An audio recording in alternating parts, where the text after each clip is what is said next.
아니면 없으신가? 있으셔요? 예. 예. 네. 그, 저는 이제 동진이라고 하는데, 제가 잠시,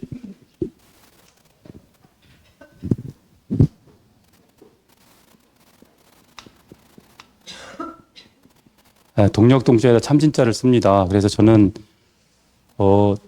종단에서 시행하는 제도에 대해서 약간의 반기를 들고 10년간 농사를 짓다가 다시 이제 절로 복귀해서, 그러니까 환송을 했다는 것이 아니라 새로운 불교를 하고자 이제 농사를 짓다가 아까 그래서 유자차 얘기가 나온 거거든요.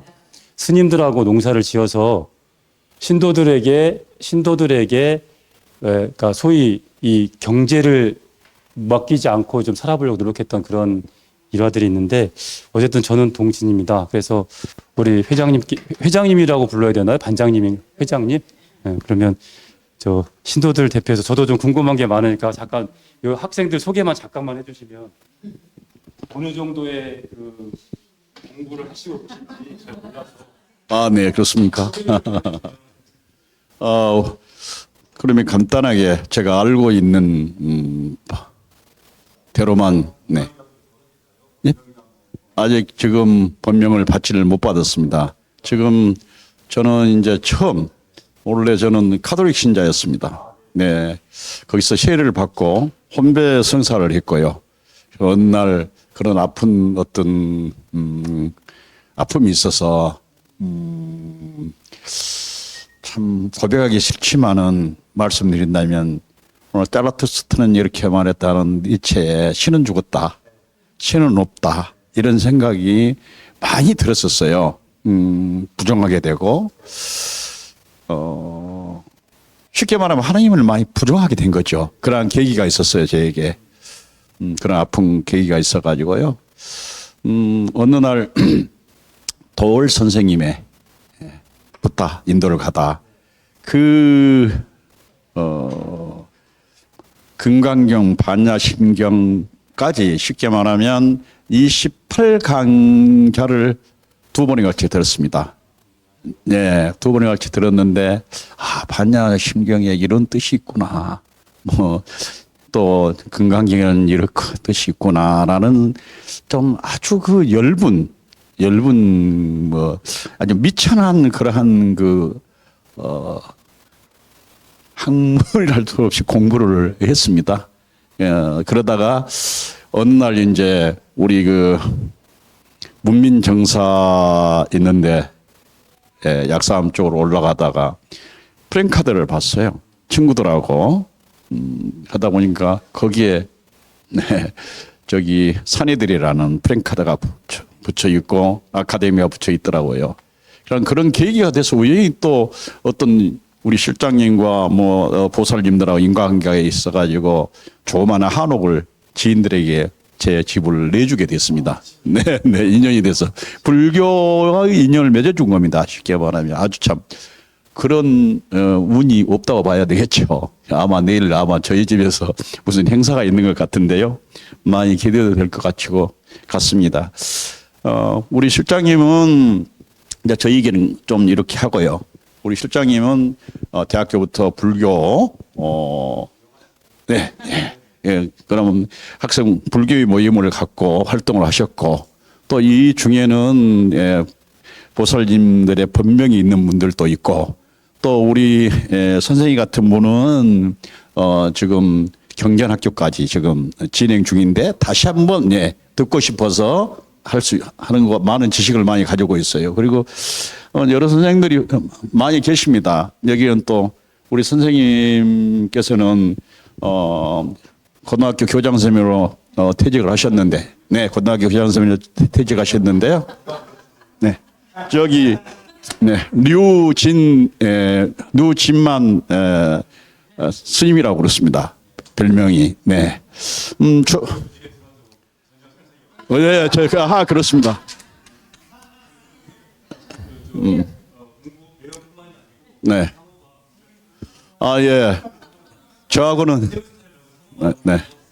저하고는 매주 만나듯이 하는 모임이 있습니다. 그런데 이제 대단한, 반야심경, 금강경, 법계, 법성계, 죄송합니다. 법성계까지 다 2시간 정도는 외울 겁니다. 아마 대한민국의 스님들이 같이 경전을 한다면 경전을 외우는 게 대해서는 감히 엄두를 못 댈 것이고, 마라톤을 뛰시거든요. 10km 이상을. 그 마라톤을 뛰시면서 경전을 외우신 분입니다. 그래서 뉴진만 스님이라고 저희들이 그렇습니다. 그리고 우리 선생님은, 안재홍 선생님은 지금 제일 나이가 많죠. 공주로 퇴직하셨는데, 이 공부를 하기 위해서 열심히 공부하시고, 이번에 강원도의 봉정함을 갔다 오신 우리 형님이십니다. 네. 네. 그리고 맨 가에 있는 우리 안경순 선생님은 교직에 있다가, 여기 공무원 출신들이 많습니다. 부부도 있습니다. 부부도 저기 저 옆에 저 안경순 옆에 저 여자 선생님하고 내 얻는 생각이 여기 있는데, 여기 여기서만큼은 한번 떨어서 앉게 보겠다고 저한테 이야기한 거 있거든요. 그냥 네가 난다. 그러니까 여기에서라도 이제 좀 떨어져 있겠다. 제가 만든 말이고요. 우리 총무님과 총무님의 부군하고 또 부부가 와서 한 분은 부회장, 한 분은 총무. 그리고 이제 우리 보살님이 임희자 선생님 한번 일어나 보세요. 구진일 다 하시고 차의 명인이십니다. 차의. 차의 명인이십니다. 그 옆에는 우리 부회장님으로 아주 임원들이 잘 이 회를 잘 끌어가고 사기를 잘 끌어가고 있고요. 시낭송의 1인자십니다. 우리 선생님은. 이따 시켜봐도 됩니다. 쉬는 시간에. 네. 뭐 두루두루 다 할 수는 없지만 아무튼 같은 환자복을 입고 있는 환자복. 입원한 환자. 감사합니다. 박수 한번 주시죠. 너무 깊게 전문적으로 안 들어가도 되죠? 소개를 받고 나니까 우리 교장 선생님, 제가 참 심히 저 부처님 생애는 참 여러분들이 보니까 안색이 다 좋은 것이, 아까 웃자고 말씀드렸지만 꾸준히 다 하시는데도 안색이 밝으시잖아요. 낯빛이 좋으시잖아요. 아마 이게 좋은 마음, 행복한 마음으로 하시면 다 그럴 것 같아요. 그래서 공부도 끝까지 같이 행복하게 잘 마무리했으면 좋겠습니다. 자, 부처님 탄생은요, 여러분 간단합니다. 부처님 탄생은 부처님이 태어난 당시 상황, 요거 조금 볼 거고요. 그 다음에 그러니까 태어날 당시 이전에 우리가 전생담이라는 게 있어요. 전생담. 부처님 전생에 어떻게 살았는지, 어떻게 여기까지 오셨는지, 그거 잠깐 보고요. 그 다음에 태어날 당시 상황을 보고, 그 다음에 탄생계. 이거 많이 부처님 오신 날 때마다 들어보셨죠? 천상천하 유화독존 삼계계고 아당한지. 과연 부처님께서 세상 위아래로 내가 제일 존귀하다 그랬는데 과연 그렇게 거기서 말하는 나는 뭔지 그 부분에 대해서 집중적으로, 왜냐하면 이것이 수행과 관련된 아주 중요한 문제입니다. 그래서 여러분들이 이것을 좀 깊이 한번 보실 필요가 있고요. 그 다음에 성장 과정에서 중요한 또 하나는 부처님께서 태자 시절에 지냈던 농경제. 요거 농경제 중요합니다. 이때 부처님께서 농경제를 지내시면서 이제 잠부나무 아래에서 농경제의 그 너무나 충격적인 모습을 보고 12살 때 이제 그 농경제 연부나무 아래에 가서 자선을 하시죠. 근데 이게 왜 중요하냐면 나중에 부처님께서 고행을 포기하시고 다른 수행 방법을 찾을 때에 요 농경제 때의 명상을 다시 회고를 하십니다. 그러면서 내가 이 농경제 때 그 했던 그 명상은 감각적 욕망을 따르는 것도 아니고 고행을 따르는 것도 아닌데 왜 내가 이 명상을 하지 않겠는가 해서 요 명상을 다시 시작을 해서 여기서부터 깨달음의 실마를 찾으셔요. 그래서 요 농경제도 중요하고 그 다음 우리 중요한 게 사문유관. 혹시 출가의 시라는 노래 아세요? 출가의 시라는 노래 아세요? 동쪽문 나갔을 적에 모르세요? 그거 들어보시면 사문유관이 나옵니다. 동쪽 나갔을 적에 늙은 자 모습 보고 남쪽 나갔을 때 그런 내용들이 나오고요. 그 다음에 아직은 붓다가 아니죠. 태자죠. 태자의 결혼. 부처님 부인이 몇 명이었을까요? 네? 한 명. 세 명. 네. 세 명입니다. 그래서 처음에 왕비를 맞았다가 후사가 없어서 다시 드리고 없어서 다시 드렸는데 두 번째에 나온 후사가 라홀라입니다. 그래서 우리가 잘 모르지만 이것은 중요한 문제는 아니죠. 부처님 부인이 저는 예전에 못 모르고 이걸 봤을 때 부처님께서 어떻게 세 명씩이나 한 명도 아니고 그렇게 싫으셨다 세속에 그게 싫으셨다 하셨으면서 어떻게 세 명씩이나 부인을 그런 생각을 잠시 했었는데 그것은 다 이유가 나옵니다. 그래서 요 태자의 결혼이 끝나면 그 다음에 어떻게 됩니까? 다음 강의인 출가로 넘어가게 됩니다. 그래서 출가와 성도 파트는 다음 시간에 하게 되죠. 그래서 오늘은 요 내용을 숙지를 하시면 부처님의 생애는 잘 이해할 수 있습니다. 별로 어렵지 않겠죠? 14페이지 보면 이제 인도 지도가 나와요.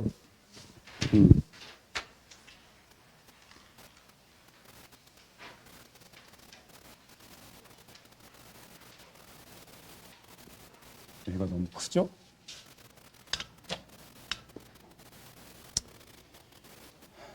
지도가 조금 몽삭하긴 하지만 그래도 보시면 좋을 것 같아요. 그러니까 인도 지도를 왜 잠깐 보자고 하냐면 인도는 굉장히 독특한 지형을 갖고 있습니다. 기후도 여러 가지 기후가 있어요. 그래서 여기가 아시듯이 벵골만, 밑에가 인도양, 그 다음에 스리랑카가 요쯤에 있죠. 네? 그 다음에 여기가 아라비아해. 아라비아해 맞나요? 요새 기억력이 아라비아해 맞을 겁니다. 아라비아해. 여기가 이제 파키스탄하고 인접해 있고. 근데 인도는 되게 독특해요, 지형이. 그래서 여기가 이제 이쯤에 파미르 고원이 있는데 파미르 고원에서 산맥들이 여기가 티벳인 거는 대충 이렇게 아시겠죠? 이쪽이 티벳이거든요. 이렇게 티벳이 있는데 요쯤에 룸비니가 있고. 근데 요 파미르 고원에서 이렇게 엄청 길게, 그러니까 히말라야 산 중에 제일 높은 데가 8,800인가 그렇습니다. 보통 근데 요 산맥 전체가 7,000 이상 되는 거예요. 그리고 이쪽으로 이렇게 천산산맥, 그리고 이렇게 해서 약간 휘죠. 아프가니스탄 쪽으로 가는 게 요게 힌두쿠시. 힌두쿠시가 힌두인들의 무덤이란 뜻이래요. 근데 이걸 왜 얘기하냐면 인도는 그러니까 이렇게 이제 세 부분으로 나누는데 여기가 데칸 고원이고 여기가 제일 비옥한 땅이에요. 여기 그나마 비옥해서 사바나 기후 지역인데 그나마 비옥해서 비하르주 이렇게 인도는 주로 구성되어 있거든요. 주로 구성되는데 여기가 제일 비옥한 땅이야. 근데 문제가 뭐냐면 그러니까 반도임에도 불구하고 외부랑 단절이 된 거죠. 그죠? 이쪽으로 완전히 막혀 있고. 그러니까 넘어 올라오면 힘든 거예요. 침략하기가. 근데 이쪽으로도 힌두쿠시가 산맥이 이렇게 붙어 있고. 그래서 여기 산맥도 만만치 않거든요. 그래서 여기는 매우 덥고 우기와 건기가 뚜렷하고 그렇게 됐지만 요 산맥, 요것이 이제 설산이 더군다나 설산이 있잖아요. 그래서 기후가 안 좋고 지형이 험악한데 산은 멋있어.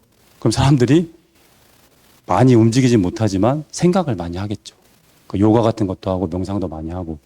그래서 그 천혜의 자원이 이 지형들이 아마 인도인들의 그런 그러니까 명상이나 그런 것들에 대한 것들을 좀 많이 그런 국민성을 갖게 좀 만드는 데 일조하지 않았나라는 것들을 좀 살펴보는 거죠.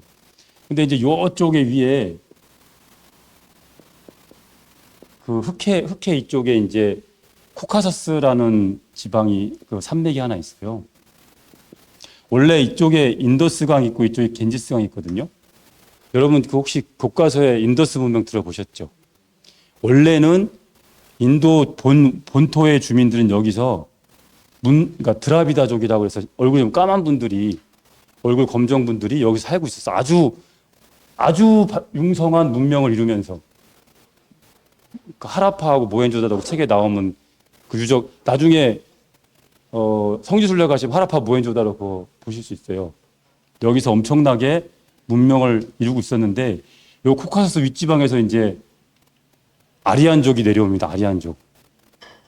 아리아란 뜻이 여러분 아리아란 뜻이 흰놈이에요. 흰놈. 희다. 하얗다. 얼굴도 하얗지만 굉장히 자신들의 그 우월함을 나타내는 말이죠. 그 책 앞에 여기 혹시 시커멓게 도장처럼 아리아사자 보이세요? 아리아사자? 왜 맨 오른쪽 밑에? 아리아사자가 거룩한 진리라는 뜻입니다. 이게 사성제 얘기하는 거거든요. 그래서 아리아라는 뜻 자체가 거룩하다, 희다 그런 뜻이에요. 그래서 우리 부처님 성제도 원래는 그 사성제 팔정도 할 때 이게 아리아사자가 빨리어 원문입니다. 그래서 어쨌든 그 아리안족들이 내려와요. 막 여기 막 칩니다. 문명 쭉 문다 드라비다족을 쭉 내밀어. 그리고서 이렇게 내려온 사람들이 서쪽으로 쭉 가요. 서쪽으로 가서 이란 통해서 더 유럽까지 가는 거죠. 그래서 서아리안이 나오고 서쪽으로 간 아리아인들. 또 한쪽은 어떻게 돼요? 이렇게 겐지스강 쪽으로 옵니다. 겐지스강으로 와요. 와가지고 여기를 막 공격하고 정복을 시작해요. 그래갖고 검은색 얼굴을 갖고 있던 문다 드라비다족은 계속 밀려서 밑으로 내려오고 아리안족이 이쪽에 새로운 이제 자신들의 영토를 만들죠. 이러면서 정복이 시작되고 내려오면서 우리가 알고 있는 베다 들어보셨어요? 베다? 신을 찬미한 노래, 신찬미 노래가 베다인데 이 사람들 유목민이니까 내려오면서 자연에 대해서 막 경외심을 갖고 자연이 안 돌봐주면 우리가 망할 거잖아요. 자기들 유목민인데. 그래서 베다를 지어서 베다를 공부하고 베다를 가지고 새로운 지역에 들어가서 그 사람들을 지배합니다. 그래서 베다를 가지고 사제들이 바라문이라고 하는 사제들이 우위를 점하게 되죠. 막 이게 거의 이제 막 정복을 해요. 그러다가 정복 전쟁이 다 끝나니까 그다음 뭐죠? 정복 전쟁이 다 끝나면 뭐 해야 되죠? 자기들끼리 세력 다툼을 합니다. 정복이 다 너무 쉽게 됐어. 외부에서 싸울 때는 다 이렇게 같이 뭉쳐 싸우지만 자기들끼리 이제 정복이 끝나니까 그래 이제 한번 서로 왕자를 가르는 거예요. 그렇게 싸움이 난 것이 바로 부처님 당시에 열강 16국, 마가다국, 꼬살라국 뭐 그렇게 해서 16국이 이렇게 자리를 틀게 됩니다. 그 부처님은 그러니까 3000년에서 5000년 BC 3000년에서 5000년 전에 요 인더스 문명이 없어지고 쭉 이렇게 하다가 아리안족이 남하하고 동아리안이 나와서 베다를 중심으로 바라문교를 만들어서 자기들끼리 16국을 만들었을 때 그 상황에 딱 나오신 거예요. 자, 그러면 16국 가운데 이제 16국이 있으면서 여러 가지 이제 정치적으로 많이 혼란한 상황이었겠죠. 그 다음에 전쟁도 많이 났을 것이고. 근데 이제 부처님께서 그 시대에 딱 태어나셔요. 근데 시간이 지나면서 바라문들이 그 자신들의 그 어떻게 보면 성직자들이 제1계급이었는데 나중에 이제 여기에 반기를 들고 야, 바라문 우리 싫어. 왜 니들만 그걸 다 해? 그래갖고 사상적인 것들을 왜 너희들이 점령을 하냐?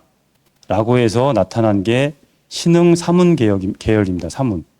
사문은 쉬라마나에서 나온 걸 이렇게 음사한 거거든요. 쉬라마나. 그래서 사문들이 나와서 새로운 사상을 전개를 해요. 그래서 바라문들하고 대립을 합니다. 대립을 하고 각을 세우고. 그래서 부처님은 바라문이 아니었겠죠. 부처님은 요 사문 계열에 속하신 분입니다. 왜냐하면 기존의 바라문 사상의 반기를 들고 나는 바라문과 다른 내용을 주장하겠다라고 해서 하신 거기 때문에. 근데 사실 엄밀히 얘기하면 사문도 아니세요. 왜? 사문의 대표적인 사람들이 여러분들이 들어본 육사 외도 들어보셨나요 혹시? 6가지 외도들. 여담인데요. 우리가 이제 외도라는 말 있죠. 외도는 참 사악해 보이잖아요. 저 외도 같은 것들. 그죠? 저 외도, 와구니. 사실은 한자를 보면 우리가 갖고 있는 이 불교라는 테두리 밖의 길을 걷는 사람들. 사실 우리랑 다르다는 것만을 표현하는 게 사실은 외도입니다. 근데 이제 그 어감이 외도라고 이제 그러면 그 어감이 이제 많이 변질된 느낌이 있는데 이 대표적인 육사외도가 그 당시 이제 사문의 대표 그룹이 있고요. 그 중에 여러분들이 아는 자이나교, 마하비라라고 하는 자이나교 사람들이 마하비라라고 하는 그분도 불교와 매우 비슷하거든요. 그분도 그 육사외도 중에 가장 세력을 뻗쳤던 한 분이 되겠습니다. 너무 심각한 얘기를 했나요? 너무 심각한. 그래도 이해는 되시죠? 그러니까 이걸 다 기억하지 않으셔도 돼요. 문제는 뭐냐면 위에서 아리안족이 내려와서, 그러니까 아리안족이 뭐 그게 중요한 게 아니라 부처님께서 태어나셨을 당시가 정치적으로 이렇게 혼란한 상태였고, 그래서 사상계도 바라문과 사문이 대립하는 마치 춘추 전국시대 같은 그런 시기였다라는 것들을 좀 아셔야 된다라는 당시 상황을 얘기하는 겁니다. 그래서 부처님께서 위대하신 거는 요 정치적 혼란, 사회적 혼란 이 속에서 당신의 길을 꿋꿋이 가셨다는 것. 그것이 아마 가장 집중해서 봐야 될 모습이 아닌가라는 생각을 해요. 자, 그래서 그 앞에 것들은 뭐 한번 읽어보셔요. 뭐 안 읽어보셔도 상관은 없습니다. 우리 여러분한테 당부 아닌 당부를 좀 드리자면, 그러니까 부처님의 생애를 공부하는 게 2가지 방법이 있잖아요. 왜냐하면 교장 선생님 보려면 일어나서 해야지. 교장 선생님 얼굴을 보면서 해야 되니까. 부처님 생애를 공부하는 게 2가지 방법이 있습니다. 하나는 뭐냐면 그 신앙적 측면으로 접근하는 거. 그 다음에 또 하나는 역사적 사실을 바탕으로 지식적 차원으로 접근하는 것. 여러분 부처님 전생담 믿으세요? 응? 부처님이 전생에 비둘기 감춰준 것 때문에 허벅지 살 떼주고 막 그랬던 거 믿으세요? 잘 쉽게 안 믿어지죠. 왜 전생담을 왜 만들었을까요? 자, 그러면 오로지 이제 지식만을 쫓아서 연도가 어떻게 되고, 여러분 불기 산정하는 거 아시죠? 지금 올해가 몇 년이에요? 2568년 아닌가요? 8년 아니에요? 8년으로 알고, 8년인데 부처님께서 BC 544년도에 열반하셨거든요. 열반으로부터 2024년을 더하면 2568년이 나와요. 그러니까 그런 식으로 정확히 오로지 우리는 사실만을 쫓아서 부처님의 생애를 공부할 거야 라고 하면, 그러니까 2가지 방법이 있다는 거죠. 근데 어떤 거를 선호하시든 제가 드리고 싶은 말씀은 이 부처님의 생애를 공부를 하시고 나서 용어를 몰라도 되고 사실관계가 좀 틀려도 된다는 거죠. 전생담 안 믿으셔도 됩니다. 그런데 제가 꼭 드리고 싶은 말씀은 반드시 부처님의 생애를 공부하고 나면 나도 꼭 부처님처럼 살아보겠다라는 마음이 났으면 하는 그 말씀을 드리는 거니까, 신앙적 측면으로 접근을 하든 객관적 역사적 고증을 갖고 접근을 하든 사실 우리 괴로움을 해결하는 데는 큰 도움은 되지 않습니다. 그런데 우리가 부처님 출가하시는 거라든지 아니면 성도하시는 부분, 마지막 열반경 보면 보신 분 있을지 모르겠지만 열반경을 읽으면 이렇게 마음이 꼭 이렇게 막 되게 이상해요. 그러니까 그 80의 노고를 이끄시고 마지막 그 순간까지 그 나이 많은 수바다라는 제자를 가르치려고 그 당신 제자들이 전부 못 만나게 하거든. 수바다가 와가지고 저 부처님한테 물어볼 게 있는데 불자도 아니었어. 그냥 그 양반도 그냥 외도 사문이었어. 나 고탐한테 물어볼 게 있다. 니들 막지 마라. 그러니까 막 실랑이를 해요. 근데 부처님이 제자들을 만류하면서 들여보내라 그래. 그래서 마지막 제자를 가르치시고 그러니까 그런 장면들을 실제로 보면 굉장히 마음이 뭉클하고 그런 좀 이렇게 부처님 마음을 조금 공감이 되는 것들이 있거든요. 그래서 제가 이 쪽이 많이 들어감에도 불구하고 경전의 그 대목들을 많이 일부러 실었어요. 한번 나중에 시간 되시면 읽어보시라고. 그래서 그 부처님 붓다의 생애를 공부하실 때 꼭 아무것도 몰라도 된다. 그러나 부처님 마음을 내 마음에 좀 받아들여서 요것이 끝나면 내가 좀 부처님 조금 너무 보고 싶다. 좀 마음이 좋아서 부처님처럼 해보고 싶다. 그 마음만 좀 간직해 주시면 좋겠다라는 말씀을 드려요. 아시겠죠? 감사합니다. 자, 19페이지 잠깐 정리하고 갈게요. 이게 아까 얘기했던 그 당시에 이제 혁신 사문들하고 바람교하고 그 내용입니다. 그래서 앞에는 너무 복잡한 얘기이기 때문에 그러니까 BC 1500년부터 1000년까지는 베다 시대라 그래서 아까 얘기했던 아리안족들이 내려와서 이제 자기들 베다를 가지고 쭉 했던 시기고요. 범서 시대는 바람 문화 제2기. 그러니까 요때까지 BC 1000년에서 800년까지는 신은 혁신 사문들이 없었던 거예요. 없었고 이제 정통 바라문들이 거의 독점을 하다시피 살다가 우파니샤드 시대, 그러니까 철학 시대죠. 굉장히 철학적 사유가 풍부해지고 논쟁이 풍부해진 그 시기에 부처님께서 요 시기에 바로 부처님께서 BC 6세기에 탄생하시잖아요. 요 시기에 바로 부처님께서 탄생을 하셨다. 그래서 부처님께서는 그러니까 만약에 이제 저 베다 시대나 범서 시대에 태어나셨다라면 아마도 어쩌면 좀 논쟁을 덜 하실 수도 있지만 요 우파니샤드 시대 철학이 가장 번성할 때에 그런 분들과 논쟁을 하시면서 당신의 법을 폈기 때문에 오히려 더 풍부한 내용들이 전해지지 않았을까라는 생각을 합니다. 자, 이제 드디어 이제 다음 페이지 넘기시면 선의 선인의 수기가 나옵니다. 요거는 뭐 간단하게 말씀드릴게요. 부처님 전생담 아까 안 믿으신다고 하셨잖아요. 사실 믿기는 어렵죠. 근데 부처님 전생담은 그 니까야 중에 그 소부니까야, 쿡타카니까야에 딱 정리가 돼 있어요. 그래서 그 막 여러 가지가 있다가 영자화된 거, 그러니까 로마나이즈화된 것이 547가지 얘기가 있다 그래요.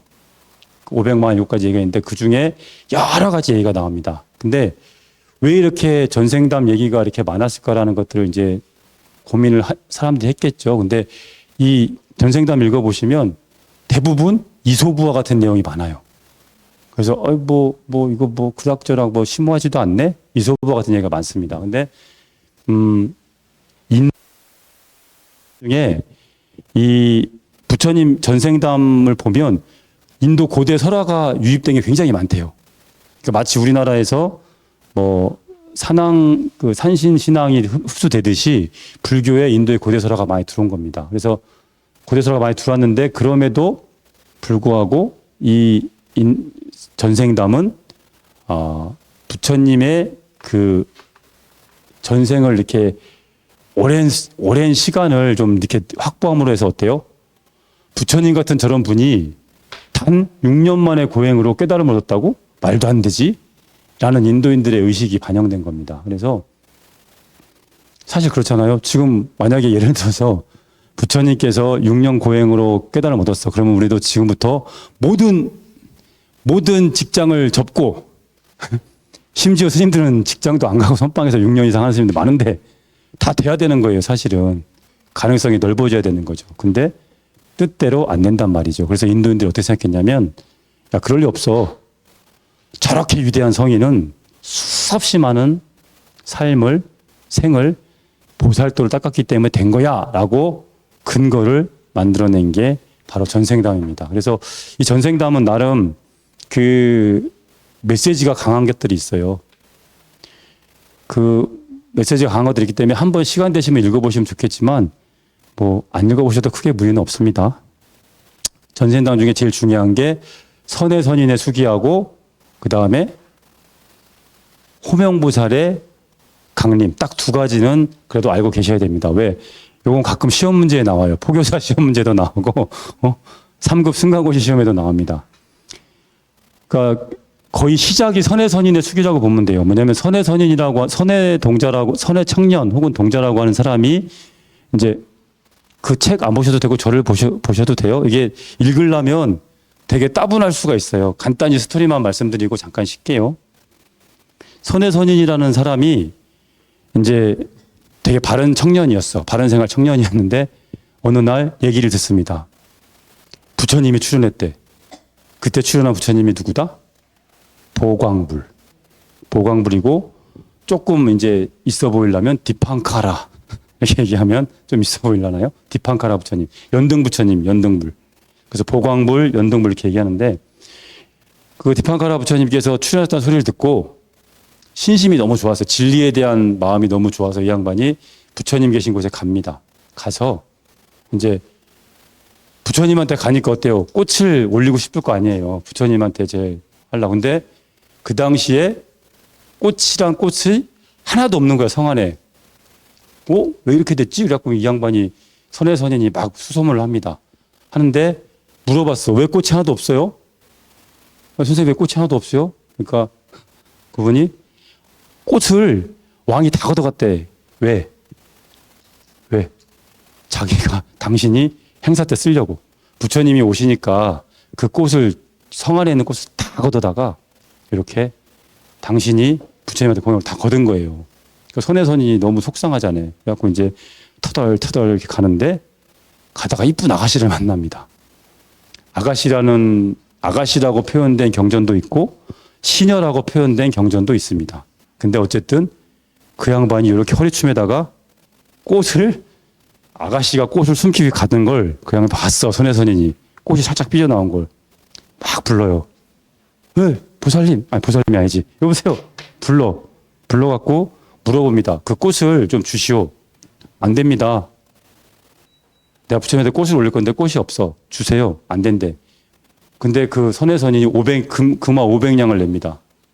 한 송이만 주시오. 그거 이상하잖아요. 그 여자분이. 이 남자는 뭔데 이 꽃 한 송이를 금화 500잎을 주고 살다 가지? 물어봐요. 왜 이 꽃을 뭐 하려고 그래요? 이거 부처님이 나오셨는데 내가 이거를 부처님한테 공양 올리려고요. 여자분이 사회말로 뿅 갑니다. 이 사람 되게 멋진 사람인데 부처님한테 공양 올리려고 저 500냥을 그렇게 헌신짝같이 버린다고? 마음이 확 동하죠. 그리고 또 선의 선이 되게 잘생겼었대요. 잘생기셨대요. 인물이 좋았대요. 선의 선인이. 그래서 이래저래 마음이 반했는데 결국은 흥정을 해서 5송이를 팝니다. 팔기 전에 그분이 무슨 얘기를 하냐면 파는데 조건이 있다. 나랑 결혼해주라. 근데 선의 선인이 노! 난 금생에 공부해야 돼. 노! 안 돼. 그러니까 그 여성분이 이 생이 안 되면 다음 생이라도 해주라. 다음 생? 그래 알았어. 그래서 금생은 공부해야 되니까 안 되고 다음 생에 내가 당신과 결혼을 할게. 약속을 하고 5송이를 받아요. 그리고 그 시녀 여성분이 나머지 총 7송이를 갖고 있었는데 나머지 2송이를 다시 줍니다. 공짜로. 이건 내 건데 좀 올려주시오. 부처님한테. 나는 부처님한테 못 가니까 2송이만, 그러니까 총 7송이를 드려요. 그래서 수메다 선인이 선의 선인이 그 꽃 7송이를 갖고 부처님한테 가서 공양을 촥 올립니다. 그때 불가사의하게도 우리 선의 선인 꽃만 안 떨어지고 다른 분들의 꽃을 쭉 던지면 이제 쭉 땅바닥에 떨어졌는데 그분이 던진 7송이만 촥 떠가지고 하늘에 쭉 떠 있었대요. 그래갖고 이제 디팡카라 부처님이 그걸 딱 보시고 저 꽃을 공양 올린 선의 동자는 다음 생에 매덕겁이 지난 다음에 부타가 될 거고 그 이름은 서가모니고 다스리는 세계는 연부제가 될 것이다라고 수기를 주십니다. 그래서 전생담이 거기서 시작을 해요. 선해선이 수기를 받고 그때부터 세세생생 사슴왕, 원숭이왕, 짐승으로 몇생 쭉 돌면서 그렇게 쭉 돌면서 호명보살로 도솔천에 나기까지 그 중간 텀을 다 그렇게 수없는 보살행을 하십니다. 그래서 선해선인의 수기는 전생담의 시작이다. 그래서 나름 의미가 있는 얘기다. 그런 거 좀 알아주면 좋겠고요. 혹시 자녀분 있는 분, 자녀분 아직 시집 결혼 장가 안 가신 자녀분 있는 분 있으세요? 네. 요 선해선인 결혼 이게 어떻게 하는 거냐면 이게 되게 유명한 게 그거예요. 이 선해선인 수기가 유명한 게 불교식 결혼식에 이게 법적 근거입니다. 그래서 이제 신랑 신부가 주례도 필요 없어. 부처님 앞에 딱 가요. 신랑 신부가 일곱송이를 딱 들고 있어. 그래갖고 이제 남자가 먼저 청혼을 합니다. 저와 결혼해 주시겠습니까? 예스. 그러면 몇 송이? 5송이를 남자한테 줍니다. 그리고 이제 여자가 청혼을 해요.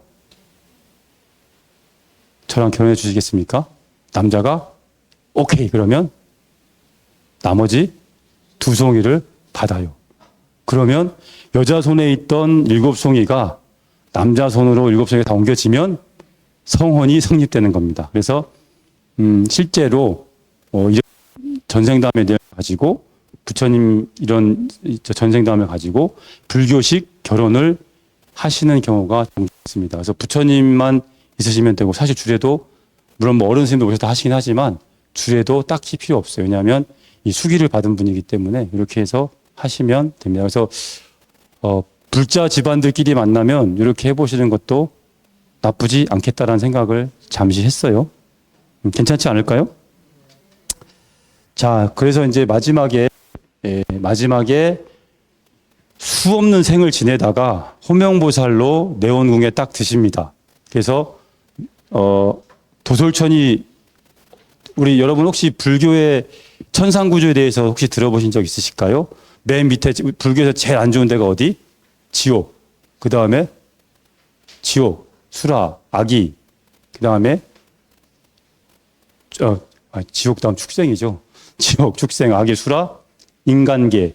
그 다음에 천상인데 그러니까 불교의 천상 구조는 욕계에 6가지 천이 있어요. 욕계 6천. 그 중에 있는 게 도솔천입니다. 도솔천. 그래서 도솔천은 4천인가 5천인가 그래요. 그 다음에 그 위로 타화자재천이 있고 밑에 4가지 하늘이 있어요. 근데 왜 해필 도솔 내원궁에 계셨을까? 그러니까 다음 생에 수기를 받아서 다음 생에 붓다가 되려는 부처님은, 보살은, 그때 부처님이 아니죠. 보살은 왜 꼭 도솔천 내원궁으로 들어가서 거기서 기다릴까? 지금은 누가 계세요? 거기? 도솔천 내원궁에 지금 누가 계세요? 미륵불. 왜냐하면 그분도 대기하고 있다. 이제 나오셔야 돼. 서광문 입을 시대가 끝나고 그 다음에 미륵불이 되기 위해서 끝남을 알리는 종소리였습니다. 네. 그래서 쉬는 시간 맞습니다. 그래서 도솔천이 왜 도솔천인가 그것은 끝나는 종과 함께 7분간 쉬었다가 정확히 5분에 자리 잡고 착석하고 하겠습니다. 종을 울려주셔서 감사합니다. 예, 5분 뒤에 할게요.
그 백숙 먹으러 많이 가셔야 됩니다.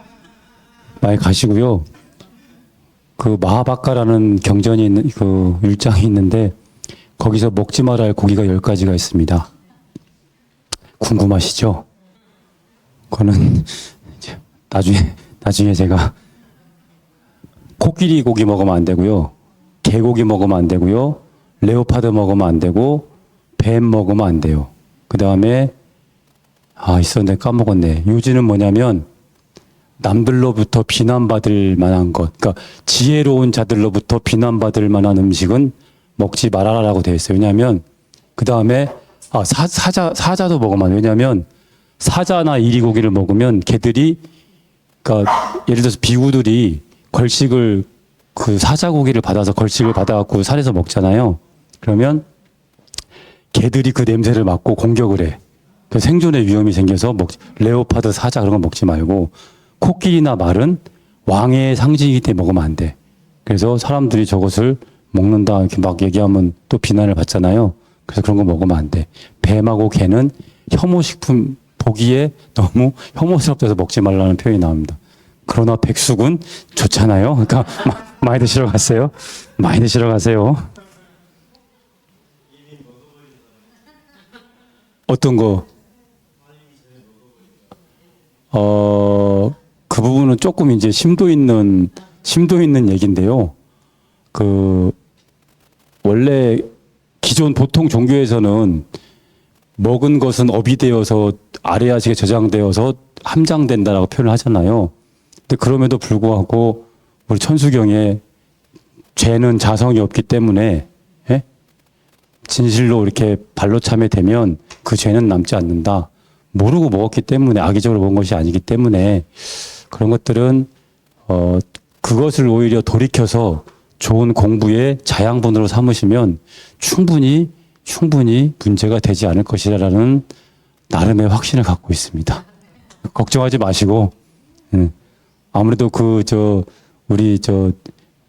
개나 그쪽을 드신 것 같은데 너무 이렇게 마음 쓰지 마시고 그 대신 그건 있죠. 뭐냐면 내가 그래 어차피 우리가 먹는 것뿐만이 아니고 모르고 짓는 죄들이 굉장히 많습니다. 그리고 모르고 업을 짓는 경우가 더 크게 업을 짓는 경우도 많아요. 불이 뜨거운 거를 알고 잡는 거하고 모르고 잡는 거 완전 틀리거든요. 그래서 그런 것들을 내 스스로 마음에 담아서 내가 어떻게 그것을 공부의 자양분으로 삼을 것인지 고민하시면 충분히 없어집니다. 사실 저는 요새 그 우주에 대해서 굉장히 많은 고민을 하거든요. 우리가 보는 것이 다가 아니다라는 생각을 굉장히 많이 합니다. 그래서 어떤 생각까지 했냐면 이 교재를 만들다가 부처님이 7발을 걸었다는데 말도 안 되는 소리다. 분명히 상징성을 갖고 한 것이다. 7발 상징성이 나와요. 실제로 뭐냐면 동서남북 7발 거둔 건 뭐예요? 우리가 보통 윤회를 6도 윤회 하시잖아요. 6발자국은 6도. 거기서 한 발 더 걸었으니까 6도 윤회에서 한 발 더 나왔다. 그래서 나는 윤회를 벗어났다라는 상징성을 갖고 하거든요. 근데 교재를 새벽에 막 쓰다가 아니야. 나의 이 알량한 지식으로 어찌 부처님의 모습을 판단하겠는가. 실제로 걸었을 수도 있다라는 실제로 애기인데 나와서 왜냐하면 세상에 이런 일이 보면 강아지들이 춤추고 애기들이 뭐 너무 심각하게 받아들이지 마십시오. 웃자고 한 얘기니까. 그래서 거사님 제가 처음에 말씀드렸지만 나에게 닥쳐오는 모든 시련과 업은 발심만 제대로 되시면 모든 공부의 자양분이 됩니다. 그래서 과거에 대한 안 좋은 추억, 과거에 대한 안 좋은 후회 그런 것들 사실은 자성이 없는 겁니다. 그래서 거기에 매여 있으시면 안 돼요.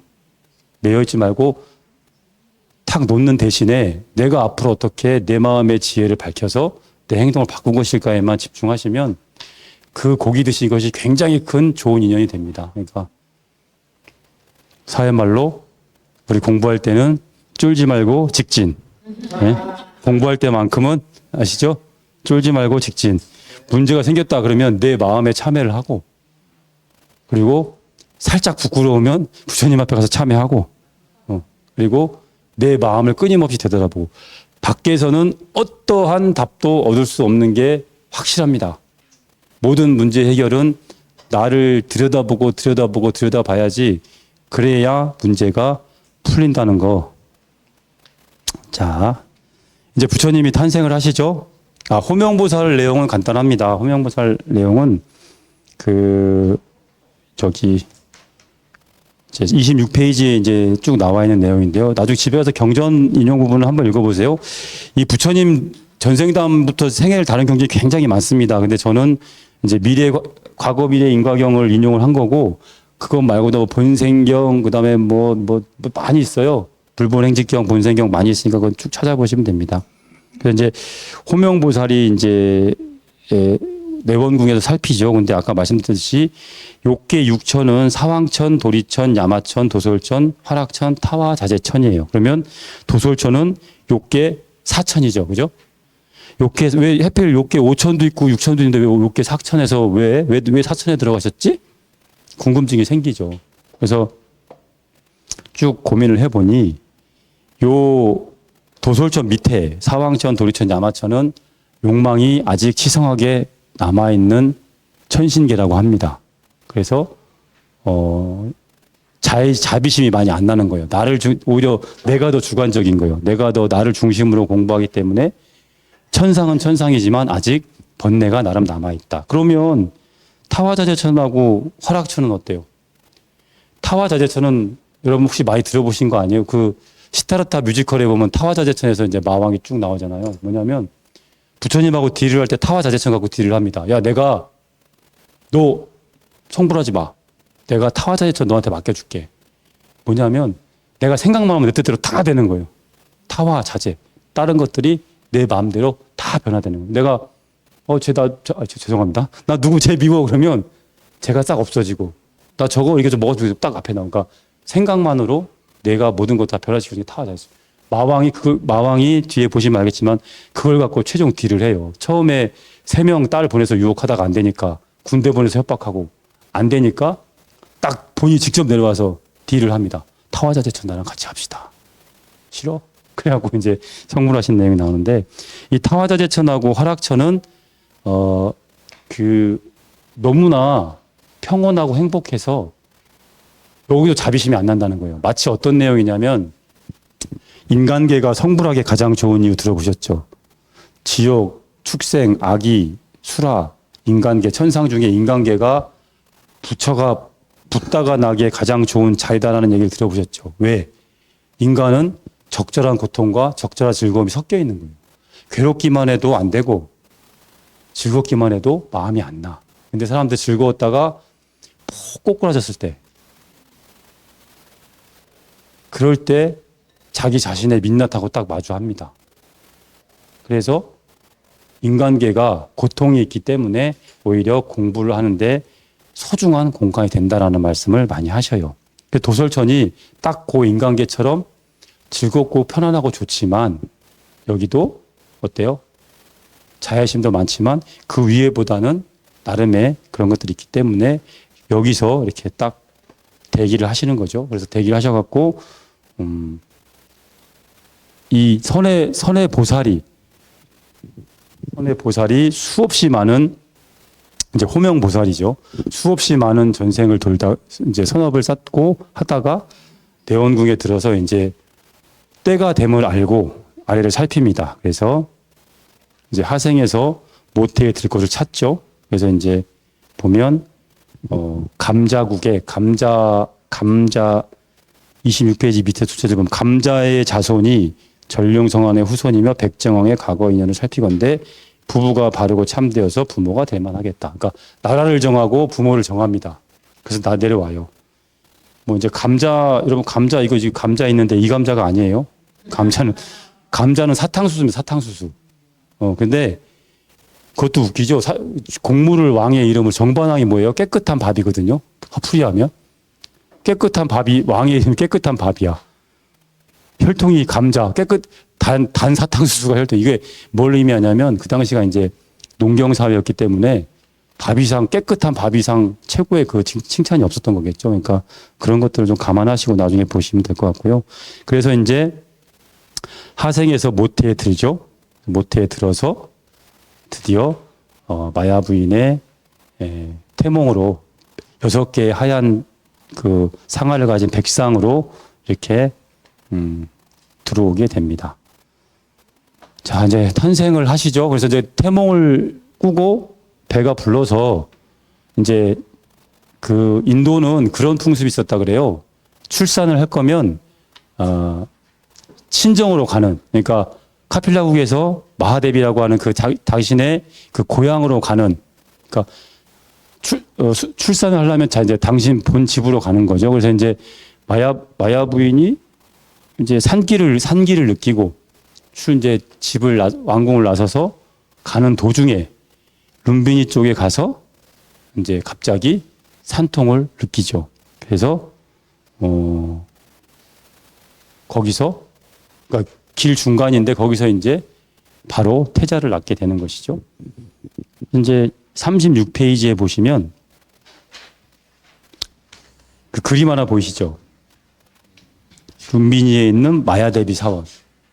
여러분 이제 성지순례 가시면 이 마야대비 사원을 보실 겁니다. 사실은 여기 룸비니 부처님 태어나신 곳이 처음에 몰랐대요. 넝쿨이 이렇게 덮여 있어갖고 부처님이 태어난 곳인지 몰랐답니다. 근데 아쇼카 석주가 발견되면서 여기에 부처님이 태어난 곳이구나. 그러니까 아쇼카 대왕이 그러니까 인도의 그 부처님 그 인묘로 200년 뒤 아쇼카 왕이라는 왕이 나와서 부처님이 사리탑 8개를 만들어서 최초에 열반하시고 다비를 하고 사리탑을 8개를 만들어서 각지로 보냈는데 아쇼카 왕이 그 8개를 다 풀어요.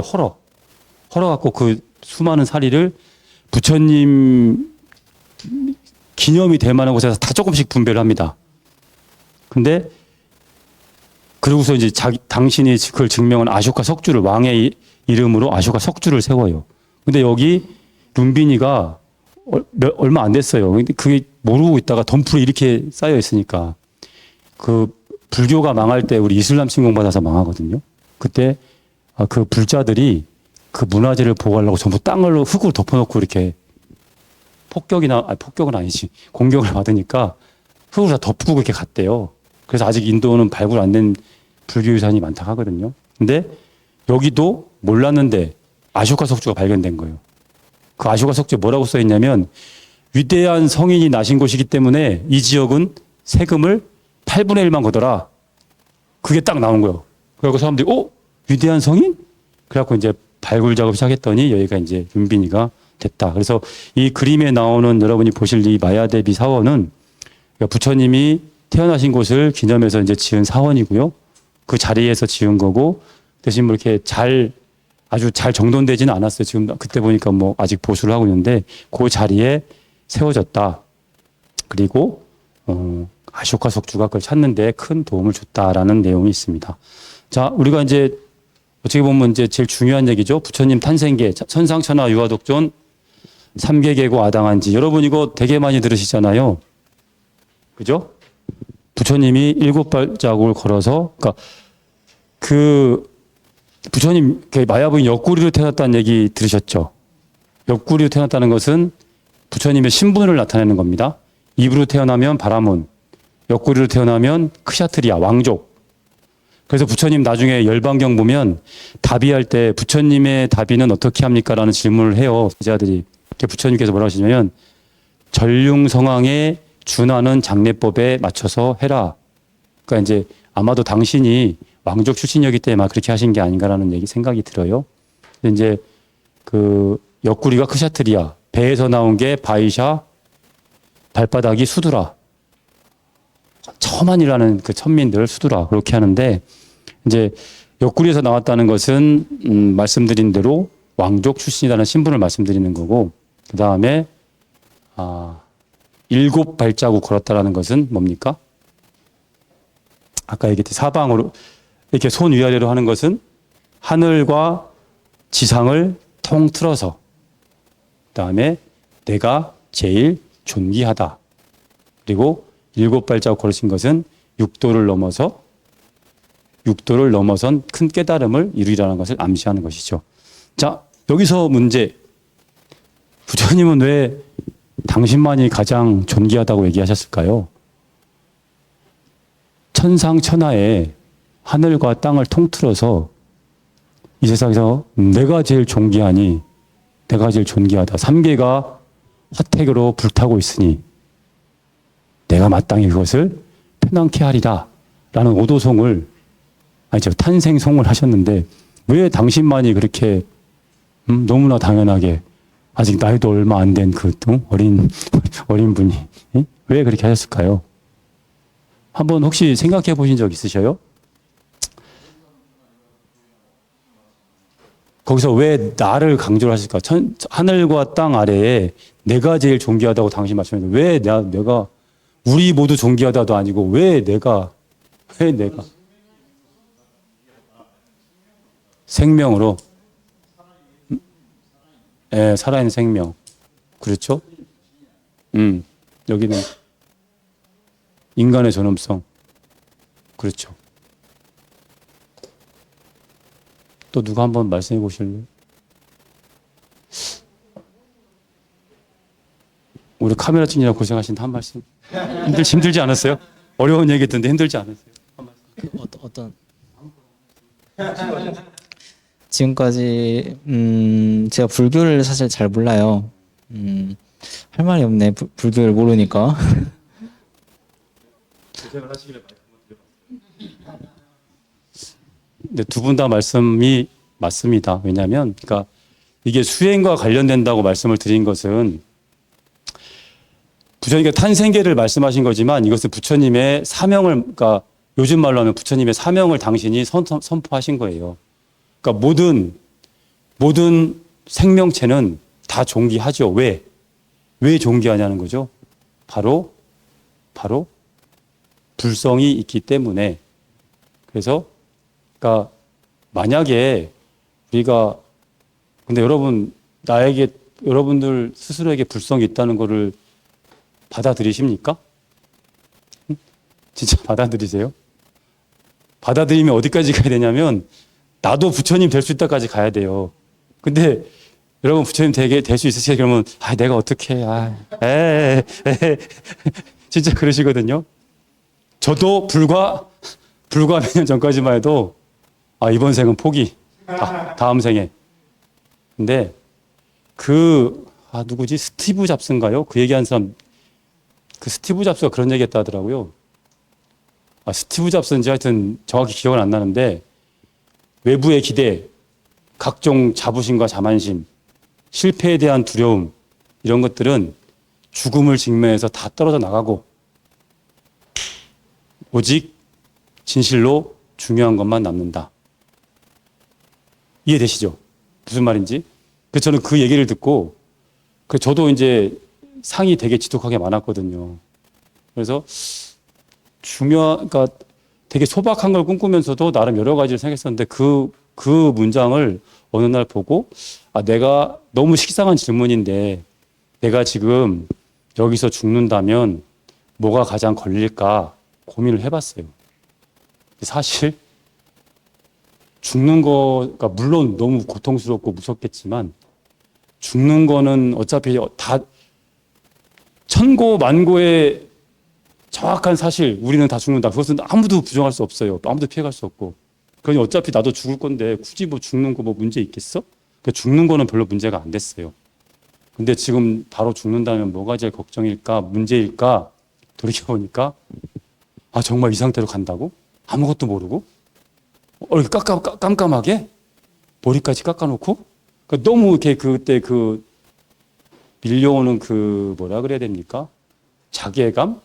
혹은, 그러니까 어차피 죽는 거는 문제가 안 됐어요. 왜? 우린 다 죽으니까. 근데 이대로 죽는다고 했을 때 우린 정말 이게 참 깝깝합니다. 내가 그때 제가 이 유자차 만드느냐고 제가 빚을 지고 있었거든요.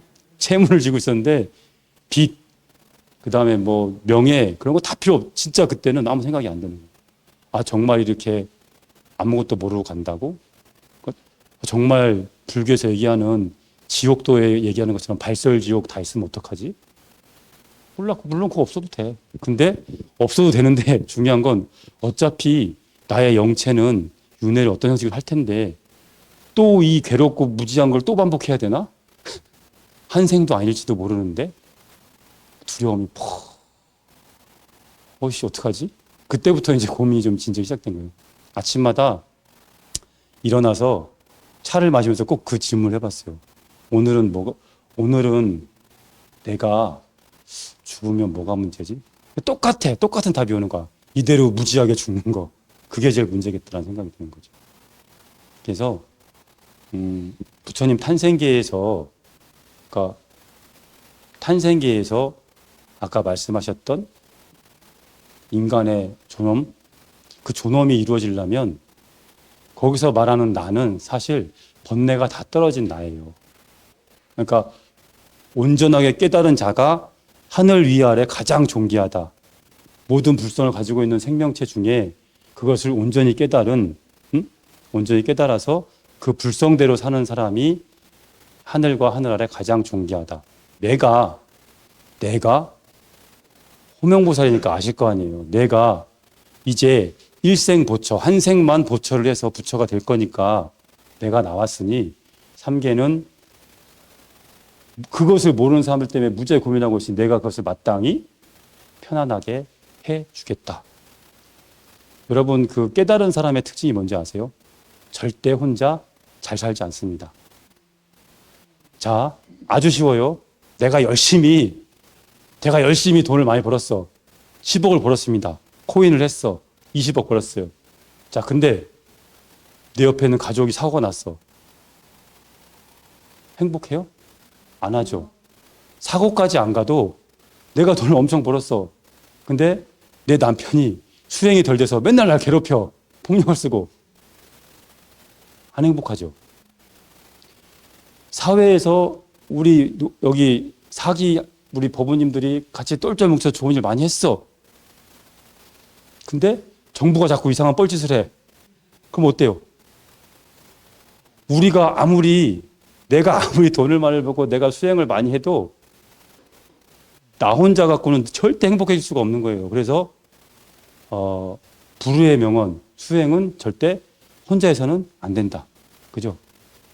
옆에서 제일 친한 사람한테 얘기해줘야 돼요. 자, 여기서 문제. 그러면 지나가는데 도를 아십니까? 하는 사람들은 잘하는 걸까요? 못하는 걸까요? 그 사람한테 물어보면 똑같이 얘기해요. 똑같이 어떻게 얘기하냐면, 야, 내가 사랑하는 사람이니까 도저히 너가 잘못된 길을 가는 게 안타까워서 그래. 너 빨리 교회로 와야지. 자, 그 사람들은 잘하고 있는 걸까요? 못하고 있는 걸까요? 어떻게 못하고 있는 거라고 생각을 자연스럽게 한번 여쭤보겠습니다. 응? 불쾌감. 정답입니다. 부처님께서 말에 대해서 제자들한테 가르치실 때, 아, 이거 뭘 갖고 와서 답을 맞히시면 뭘 이렇게 계속 드려야 되겠네. 다음 시간부터. 소정에 뭘 준비해가지고. 부처님께서 말씀하실 때 뭐라고 하냐면, 아무리 옳고 바른 말이어도 상대방이 들을 준비가 안 됐으면 말하지 말라 그랬어요. 내가 아무리, 그래서 여러분 남편이나 부인께서 조금 옹색하게 예민하실 때는 때를 기다렸다가 저 옳은 말씀을 해주셔야 됩니다. 그래서 그리고 그분들의 결정적인 문제는 뭐냐면 자비심에서 얘기를 해주는 게 아니고 뭐예요? 우월의 수종 관계예요. 나는 너가 아는 것보다 훨씬 더 큰 진리를 알고 있어. 그러니까 넌 내 말을 들어야 돼. 응? 어디 하나님의 말을 너희 불자들 따위들이 알겠어? 그러니까 우월감에 젖어서 이렇게 전도와 포교를 하거든요. 그래서 그렇게 포교하는 거, 그렇게 전도하는 거 말고 정말 내가 자비심으로 적절한 때를 알아서 내가 사랑하는 사람부터 내가 속한 사회, 내가 속한 조직 그런 것들을 하나씩 하나씩 변화시킬 때 그게 어떻게 돼요? 우리의 공업이 맑아지는 겁니다. 그래서 공업이 맑아지면 어떻게 돼요? 우리 나라가 맑아지고 나라가 맑아지면 어떻게 돼요? 지구별이 깨끗해지고 지구별이 깨끗해지면 그 파장이 우주까지 가겠죠. 그래서 수행은 나로부터 시작하지만 마무리는 옆에 사람과 같이 하는 것으로 마무리되는 겁니다. 그래서 우리는 하나 그게 굉장히 추상적인 얘기가 아니에요. 내 삶을 조금만 들여다보면 100% 알게 되는 얘기입니다. 그래서 수행은 절대 혼자 하면 안 된다. 아시죠? 아셨죠? 대답 안 하면 모르신 걸로 생각할 거예요. 그래서 이 아라는 것의 개념을 좀 잘, 그러니까 우리가요, 어차피 요거 다 하니까 우리 사람이 있으면 우리는 보통 불성이라고 하는 것이 있어요. 네? 불성이라는 것이 있고 요 불성의 발현으로 나타나는 뭐가 있습니까? 보통 이제 에고라고 표현을 하죠. 이거를 불교 용어로 하면 오치온. 이거 오치온이에요. 오치온이 뭐냐면 반야신경에 오온 나오죠. 네? 색수상행식 오온 나오잖아요. 우리 인간을 뜯어봤을 때 물질 몸뚱아리하고 색수상행식 감정 정신적인 부분하고 육체적인 부분이 나온다는 얘기죠. 근데 이 취자가 하나 들어가면서 뭐냐면 모온이긴 오온인데 더러움에 물든 몸과 마음이 있다는 거죠. 우리가 번뇌가 들어와서 우리가 원래는 자성청정하니 불성을 갖고 살아가는 건데 여기에 번뇌가 딱 들어와. 제가 오늘 왜 나한테 말을 저렇게 하지? 생각이 딱 들어오면서 저거 꼬리에 꼬리를 물고 얘기를 하죠. 그래서 깨끗한 불성을 덮어버리고 에고가 나옵니다. 더러움에 물든 몸과 마음. 우리가 요걸로 살아가요, 보통. 그리고 이걸로 살아가다가 부처님 말씀을 듣거나 명상을 하면 이거에서 이걸로 들어가려 노력을 합니다. 이 불성은 아시겠지만 여러 가지로 불려요. 여러 가지로. 심지어 해방신학에서는 이걸 뭐라 그래요? 그리스도 의식이라고 합니다. 그리스도 의식. 그래서 이 안은 불성의 자리는 무한 가능성이 있고 육바라밀이 구족되어 있어서 이 불성대로 뭐 참나라기도 하고 뭐라고 여러 가지 표현을 해요. 그런 것들이 이제 그 다음에 여러분 그 이목구 아시죠? 이목구. 이목구에서 이가 이걸 찾는 겁니다. 밥 먹고 움직이고 화장실 가고 했을 때 그 움직이는 놈은 뭐지? 나를 화나게 미치게 했다가 뭐 자비의 마음을 내겠다. 그 놈은 뭐지? 이놈 찾는 거예요. 이목구. 그래서 이게 부처님께서 말씀하신 내가 제일 삼계 천상과 천하를 통틀어서 내가 제일 존귀하다는 게 뭐예요?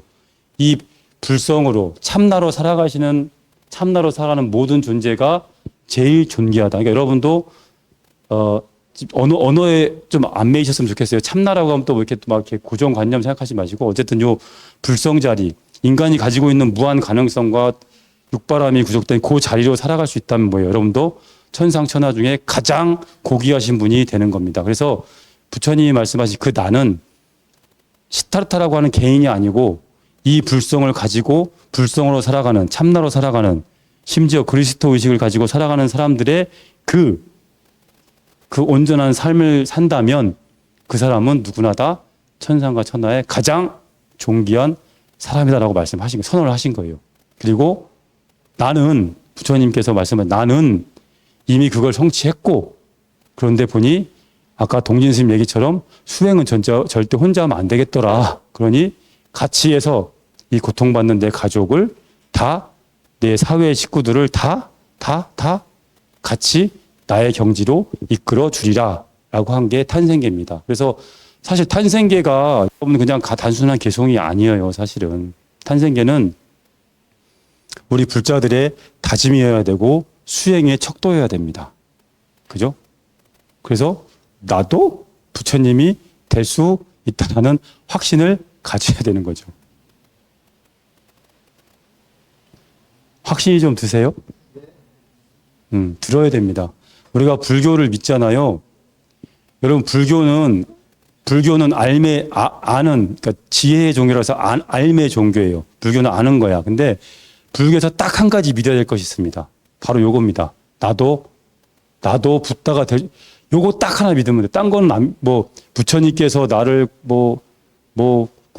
구복했는데 부처님께서 나를 어떻게 해주고 그거 믿어도 상관없지만 불교는 믿으란 말 안 하거든요. 불교는 끊임없이 의심하라는 말을 해요. 부처님 깔라마수다 보면 부처님께서 말씀하셔요. 누가 무슨 얘기를 해도 절대 믿지 말아라. 의심이 야 이거 우리 전통 우리 한국의 관례야. 대대로 내려오는 전통이나 관례로 했다고 해서 남들이 한다고 해서 어떤 전문가가 했다고 해서 여러분 우리 정치는 정치인들이 전문가잖아요. 응? 근데 그 사람들 다 그대로 말 믿으면 어떻게 돼요? 큰일 납니다. 그래서 부처님 전문가가 얘기했다고 해도 믿지 말고 그런 말씀을 쭉 하셔요. 그런데 불교에서 믿어야 할 게 있다면 요거 딱 하나. 나도 내 안에 불성이 있고 그것을 발현시킬 수 있고 그것을 노력하면 된다. 또 분위기가 무거워졌는데요. 나 참 분위기가 무거워지면 제가 자꾸 일어서게 돼요. 아셨죠? 자, 그럼 여러분 이게 수행 얘기가 잠깐 얘기하면 이 더러움에 물든 몸과 마음 에고는 나쁜 거잖아요. 그럼 어떻게 에고를 어떻게 해야 될까요? 없애야 될까요? 죽여야 될까요? 어떻게 될까요? 실제로 수행법 중에 에고를 죽이는 수행을 하는 분들이 있어요. 생각이 나면 없애고 팍 계속. 이거 한번 고민해 보세요. 나는 평생 에고랑 살아야 돼. 에고가 뭐냐면 개체성. 이 몸뚱아리를 갖고 나에게 우리 불성은 다 똑같아요. 하나로 연결돼 있어. 근데 우리는 어쩔 수 없이 각자의 이 에고를 가지고 살아간단 말이죠. 그럼 우리는 이 에고를 어떻게 해야 될까? 없애야 될까? 죽여야 될까? 아니면 어떻게 해야 될까? 뛰어넘어야 될까? 고민을 해보세요. 다음 시간까지 제가 물어보겠습니다. 숙제. 우리는 에고를 어떻게 해야 될까? 숙제. 자, 그래서 탄생계는 그 정도로 이렇게 이해를 하시면 좋을 것 같고요. 그 탄생계를 좀 이렇게 너무 이렇게 가볍게 넘기지 말아 주시라. 이것은 수행의 척도이고, 그다음에 수행의 원칙, 그다음에 기치가 될 수 있다. 그다음 이제 성장과 법매 중요한 게 농경제입니다. 농경제 40페이지 보시면 농경제가 나옵니다. 이제 12살 되던 해에 부처님은 시타르타 태자는 부처님이 아니죠. 태자는 8살부터 이제 왕 교육을 받아요. 4년간 아주 빡시게 받습니다. 그래서 그러니까 무술도 배우고 언어도 배우고 여러 가지를 배워요. 4년간 아주 빡시게 받습니다. 그래서 12살 되던 해가 이제 태자로 책봉이 되는 해인데 그때 왕을 따라서 농경지에 처음 나가는 거예요. 이제 태자 그걸 받았으니까 나가서 이제 사람들이 어떻게 사는지 봐야 될 거 아닙니까? 이 농경제에 가서 이것을 봅니다. 이 농경제는 사실 굉장히 아까 중요하다고 말씀을 드렸어요. 그래서 이제 그 파종식, 그러니까 왕이 삽을 떠서 흙을 떠서 씨앗을 하나 뿌리는 그것을 하는 건데요. 이제 농경제에 가서 태자가 그것을 같이 함께 갔다가 이 정반왕은 이 수도다나 왕은 굉장히 이렇게 권세를 과시하면서 이렇게 쭉 하는데 저 태자는 다른 게 보인 거야. 다른 게. 이렇게 보습이라고 그 쟁기 같은 거 있죠. 그 밑에 나오는 벌레. 아주 괴롭게 우리 호미 갖고 하면 지렁이 같은 거 나오면 막 되게 짠하잖아요. 지렁이 막 땅 파면 지렁이 나왔고 막 그 지렁이 나오는 것들, 벌레 나오는 것들. 근데 새가 와서 그 벌레를 쪼아먹고. 근데 그 벌레를 쪼아먹는 것뿐만 아니라 그 농부들이 어렵게 일하는 모습. 근데 결정적으로 농부가 농부한테 물어보죠. 왜 이렇게 일을 열심히 합니까? 그러니까 그 농부가 왕한테 세금 내려고 그래요. 그 말을 한 거예요. 그러니까 이제 태자가 그러니까 혹 충격을 받은 거죠. 나의 부왕인 아버지한테 세금을 내려고 이렇게 힘들게 일을 한다고? 그러면 나의 그 호화로웠던 생활의 이면에는 이렇게 힘든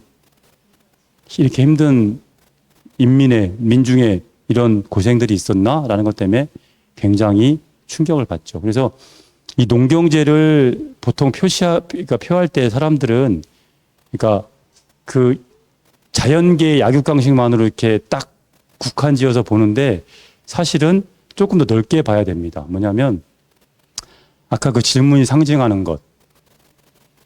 왕에게 세금을 내기 위해서 그렇게 힘들게 일하는 우리 민중들의 모습.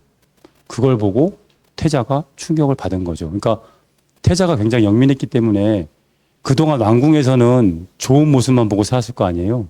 나갔는데 뭐 농부들이 다 옷도 찢어져 있고 그 당시에 뭐 인도면 얼마나 힘들었겠습니까? 지금도 캘커타, 예전에 그 인도 수도는 캘커타 보면 거기는 똑같아. 뒤에 나오는 사문유관하고 똑같은 모습이에요. 캘커타 호텔 안에 들어가면 전부 황금 접시 막 이런 건데 딱 나오면 바깥에 나오면 우리가 거지라고 부르는 그 노숙자들이 앉아갖고 전부 국어 이렇게 달라고.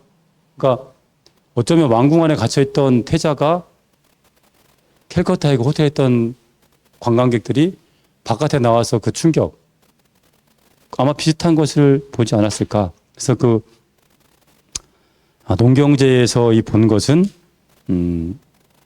아마 그런 단순히 새가 지렁이를 쪼아먹고 혹은 뭐 소가 밭을 가는데 농부가 그 소를 때리고 단순히 그런 약육강식뿐만이 아니라 그것도 물론 들어가지만 그것뿐만이 아니라 어쩌면 그동안 인지하지 못했던 사회구조적 모순을 함께 인지한 것이 아닌가라는 합리적 추측을 충분히 할 수 있습니다.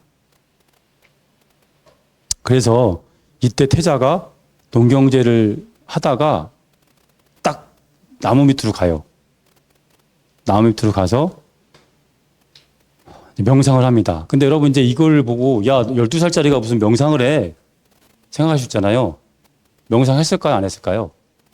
했을 것이 아니라 했습니다. 왜냐하면 인도는 더군다나 태자인데 요가의 나라고 명상의 나라인데 8살부터 태자 수업을 받았는데 당연히 명상에 대한 수업을 충분히 받았겠죠. 그래서 태자가 명상을 합니다.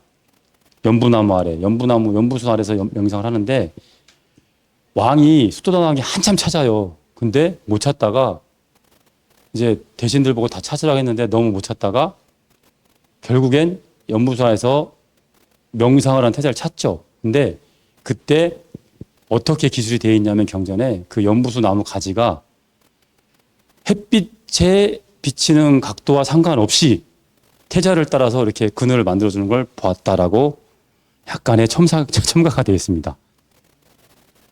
물론 과학적으로는 안 할 수 있겠죠. 근데 중요한 건 어쨌든 연부수 나무가 이렇게 태자를 계속 가려주고 있었다 그래요. 그래서 그 모습이 너무 거룩해서 왕이 가서 아들인데 정례를 합니다. 머리를 대고 탁. 그래서 수도단 왕이 평생 태자한테 3번 딱 정례를 해요. 그게 언제냐면 태어났을 때. 태어나자마자 왜 정례를 하냐면, 그러니까 예를 이렇게 왜 스승 같은 예를 이렇게 하냐면, 그 아시타 선인 들어보셨죠? 선인이 와서 예언을 합니다. 태자는 전륜성왕이 되거나 후에 붓다가 될 것이다. 깨달은 자가 될 것이다. 그때 너무 놀래서 그 말을 듣고 정례를 해요. 근데 왜 전륜성왕이 아니고 붓다에 이렇게 확신을 했냐면 30 이상 80종호가 정확히 그 자리에 있어야 붓다가 되고 그 자리에 없으면 전륜성왕이 된대. 근데 태자는 온전히 그 자리에 잘 그 상호가 나타났다 그래요. 그래서 이제 전륜성 붓다가 될 것이라는 확신을 했고, 그래서 수토다나 왕이 그때 아들의 발에 정례를 합니다. 그때 한번 하고 두 번째가 바로 이 농경제. 농경제 때 바로 또 그 거룩한 모습을 보고, 수토다나 왕이 이 성장 과정에 제가 따로 넣지는 않았지만 그 선인의 얘기를 듣고 태자를 절대 출가를 안 시키려고 무지하게 노력을 합니다. 그래서 삼시전을 이제 삼시전 새 때 기후에 맞춰서 제일 편안하게 놀 수 있는 정각을 3개를 지어요. 삼시전을 지어서 가장 훌륭한 음식과 아름답다는 이 무기들을 전부 넣어가지고 삼시전에서 계속 놀게 합니다. 근데 이제 태자는 그게 별 의미가 없었죠. 그래서 그러니까 아버지 입장에서는 전륜성왕에 대해서 16국 거기서 좀 강국이 되고 싶었던 거야. 전륜성왕 된다는 얘기 듣고 엄청 기뻐했었거든요. 근데 당신의 아들이 농경제 와서 이러고 딱 앉아있으니 얼마나 가슴이 철렁했겠어요. 그런데도 가서 정례를 할 수밖에 없었다. 왜? 너무나 거룩해 보여서 12살짜리인데. 그리고 마지막엔 언제 한번 하나요? 부처님이 깨닫고 오셨을 때. 이 수도다나 왕이 얼마나 우리말로 가오가 좋은 사람이냐면 부처님이 출가하신 다음에 딱 신하들을 불렀대요. 야, 우리 왕자가 출가를 했는데 저 옆에 꼬질꼬질한 사람도 있으면 안 돼. 너 깎어. 그러니까 잘생긴 사람만 너 깎어. 그래갖고 그러니까 젊고 그러니까 젊고 멋있는 남자들을 머리 깎여갖고 부처님과 같이 붙였대. 우리 아들은 절대 초라하면 안 돼. 그래서 뭐 그게 사실인가 아닌가는 뭐 문헌에 나온 얘기밖에 없으니까 확인할 길은 없지만, 그래서 결국 어떤 아이러니를 봤냐면 부처님 친족 중에 깨닫지 못한 유일한 사람이 수토다나 왕입니다. 아버지가 못 깨달아. 왜? 아버지가 못 깨달아. 왜? 이분은 부처님이 왔는데 부처님으로 안 보고 저 내 새끼 저거 어떻게 저 밥은 뭐 먹냐? 아니 걸식 한다고? 제가 우리 아들 걸식을 해? 왕자가 걸식을 해? 난리가 나는 거죠. 걸식하는 거, 그 다음에 비구들하고 다니는데 못생긴다고 하면 안 되고, 그러니까 오로지 그 부성애만으로 아들을 데했기 때문에 그 마하파자파티 양모는 출가하죠. 다 출가합니다. 출가해서 다 아라는 거 얻어요. 근데 우리 안타깝게도 우리 정반왕만 수토다나 왕만, 그래서 자제분들을 너무 열심히 사랑하시면 수도사나 왕처럼 금생에 여러분들 공부에 장애를 받을 수 있으니 제발 자제분 사랑도 지혜롭게 하시라. 그 다음에 부인과 남편도 지혜롭게 사랑을 하시라. 아시겠죠? 딱 3번 경배가 그렇게 해서 끝납니다. 그래서 이 농경제는 말씀드린 대로 그 고행을 버리고 마지막 수행을 찾을 때 굉장히 그 단초가 되기 때문에 중요한 내용이다. 그래서 여기서 말씀드릴 것은 절대로 단순히 약육강식, 자연계에서 벌어지는 약육강식만이 아니라 사회적 불평등으로 이루어지는 그러한 모습들까지 부처님께서는 고민하셨을 것이다 라는 것을 인지를 하셨으면 좋겠습니다. 자, 그 다음에 마지막 대망의 사문유관입니다. 사문유관의 내용은 동쪽으로 갔을 때는 그러니까 태자가 이제 성 안에서 이제 명상만 하니까 왕이 이제 걱정이 되니까 야, 좀 태자를 좀 데리고 댕겨라. 그래서 이제 태자를 성 밖으로 이제 좀 유람을 시키죠. 그래서 이제 나갔는데 동쪽으로 일단 나가요. 동쪽문 나가서 뭘 봅니까? 늙음, 노인을 봅니다. 노인. 그냥 노인을 본 게 아니라 막 이렇게 가래 이렇게 막 숨도 잘 쉬기 힘들고 그런 노인들, 정말 참혹한 노인의 모습을 봐요. 그다음 남쪽 가서는 뭘 보냐면 남쪽에 가서는 병든 자, 병든 사람의 모습을 봐요. 그리고 서쪽에서는 죽은 사람. 자, 여기서 한번 생각해 볼 문제가 있죠. 우리가 태자가 굉장히 영민했다 그래요. 영민했는데, 자, 그럼 태자는 정말 사람이 늙고 병들고 죽는 걸 몰랐을까? 12살씩이나 돼가지고 더 나이가 됐는데 더 먹었을 건데. 야, 엄마 하늘나라 갔대. 그럼 애들도 죽는 거는 어린 꼬마들도 알잖아요. 근데 정말 이렇게 충격을 받았을까? 그 생각 혹시 안 해보셨어요? 사문중간 나가서 부처님이 너무 이거 드라마틱하게 각색한 거 아니야? 어떻게 생각하세요? 아까 그 캘커타 얘기했잖아요. 캘커타뿐만이 아니고 지금도 인도에 가면 수없는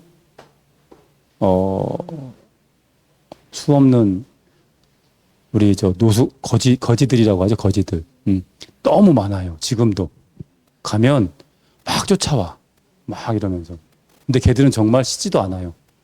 심지어 뭘 봤냐면 밤에 이렇게 이제 마하보디데탑으로 가서 기도를 하러, 철야 기도하러 가는데 발에 뭐 걸려. 시커먼데 발 걸딱 봤더니 사람이 누워서 자는 거예요. 자. 그리고 강가강에 가면, 겐지스강 가면 거기 장례시설이 있어요. 그 이름이 생각이 안 나. 까먹었네. 장례시설이 있는데 거기는 사람이 돈이 많으면 나무를 많이 사요.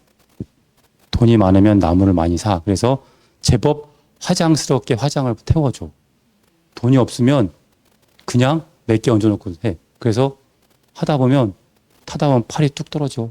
그럼 개가 물고 가고. 그러니까 우리 대한민국의 화장터하고 거기는 굉장히 달라요. 충격적이에요. 근데 그 물에서 또 그 사람들은 목욕을 해요. 화장한 그 물에서. 가트다. 그 이름이 가트인데. 근데 그 겐지스 강에서 죽음의 순간까지도 빈부격차가 나는 거죠.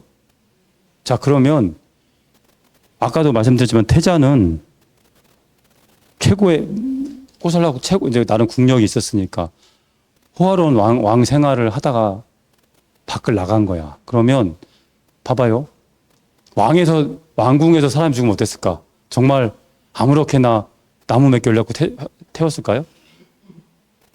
아니겠죠. 왕궁에서 사람이 죽으면 절차와 격식에 많게. 그리고 더군다나 태자가 볼 정도의 장례는 나름 고위 관직이었을 거 아니에요. 그러면 태자는 장례식을 받지만 굉장히 여법한, 호화로운, 절도에 맞는 정말 온전하게 추모할 수 있는 그런 장례식만을 봐왔을 확률이 크겠죠. 자, 늙으면 어때요? 당신 아버지 수도단하고 늙었잖아.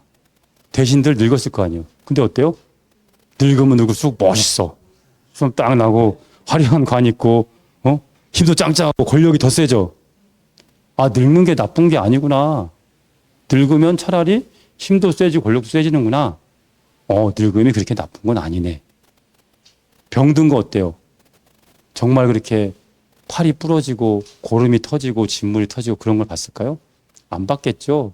태자가 일단 환자들을 볼 기회는 별로 없었을 것이고 본다 한들 좀 아파서 소신이 좀 기침하면서 좋은 약을 왕궁에서니까. 자, 무슨 얘기냐? 태자가 왕궁에서 봤던 그 생로병사는 정말 뭡니까? 바깥에서 일반인들이 더군다나 천민과 수두라라는 그런 일반인들의 늙음과 그런 모습들과는 정말 생판 다른 모습이었겠죠.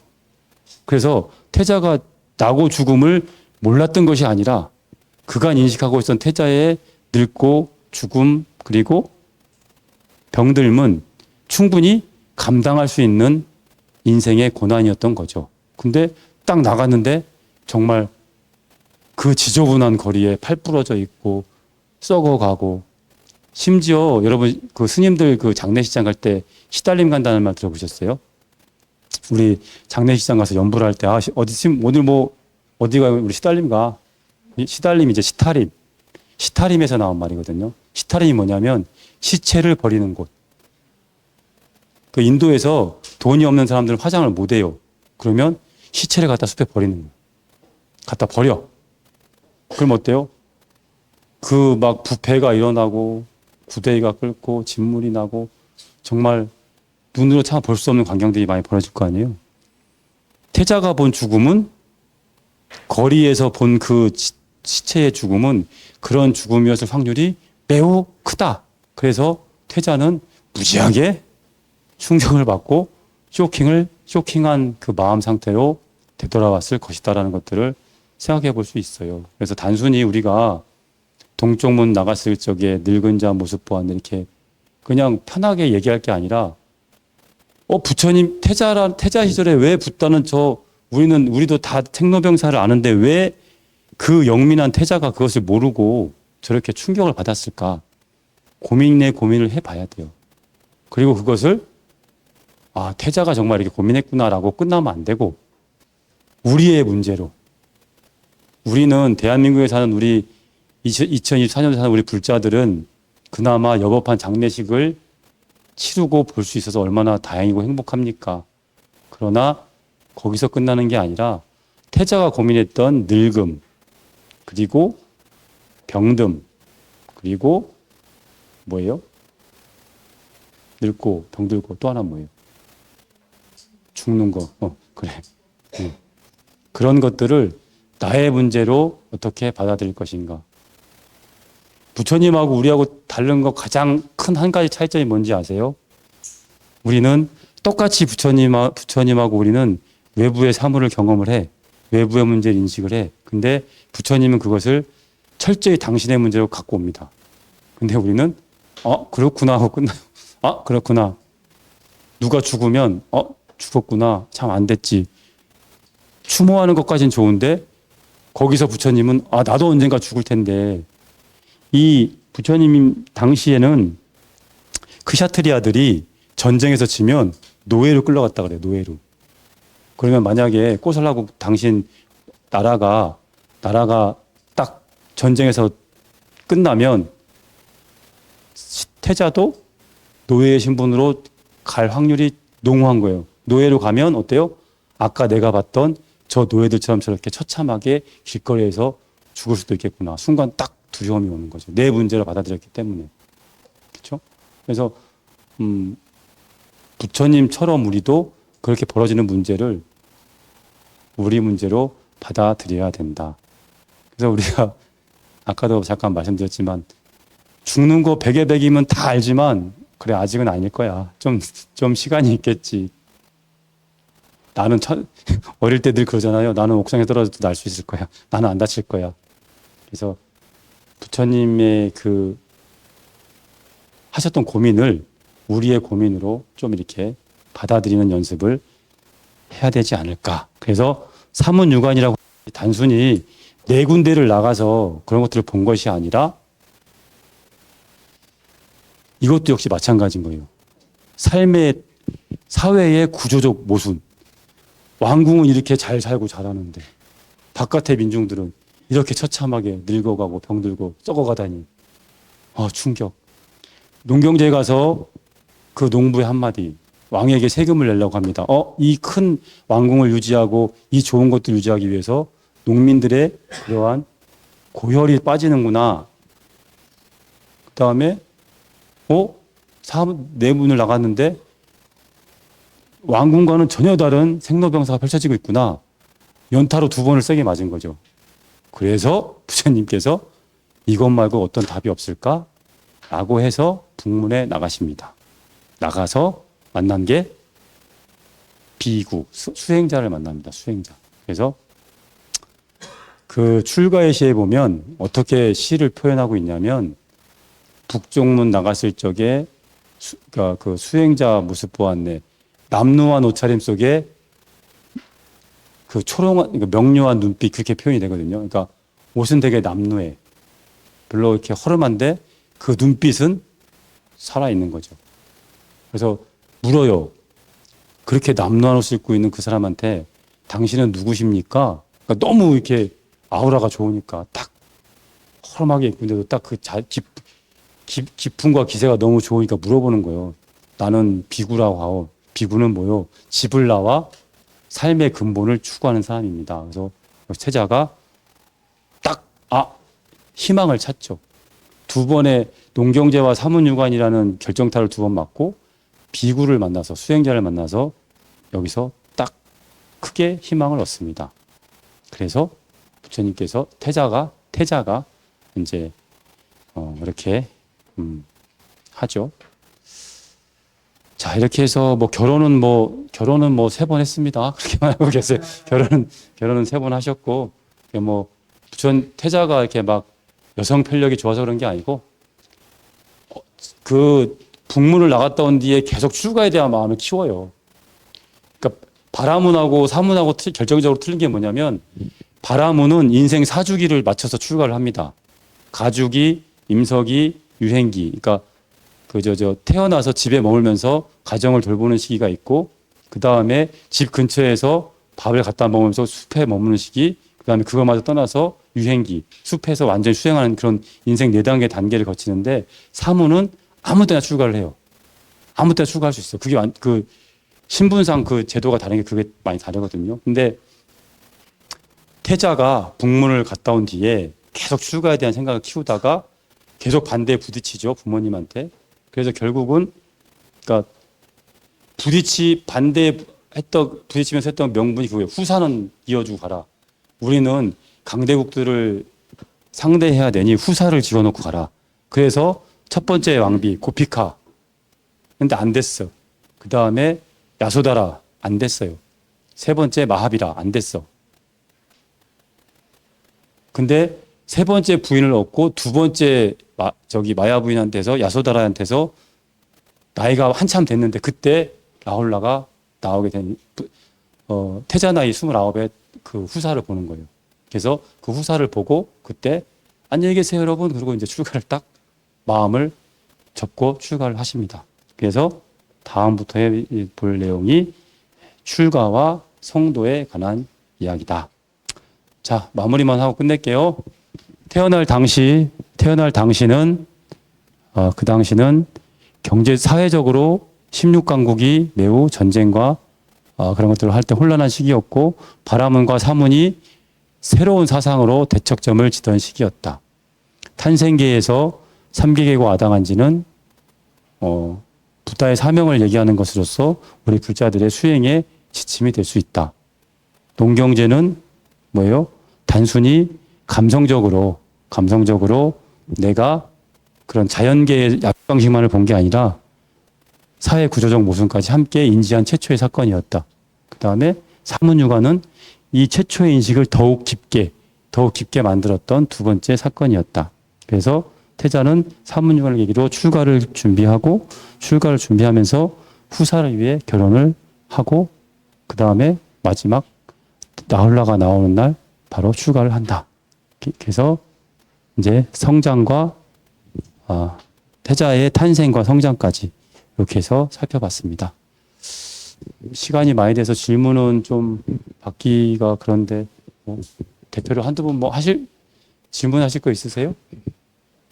없으시면 다음 시간에 마지막 강의 때 한꺼번에 이렇게 하시는 걸로 하시죠. 예. 그럼 오늘 1강 마치겠습니다.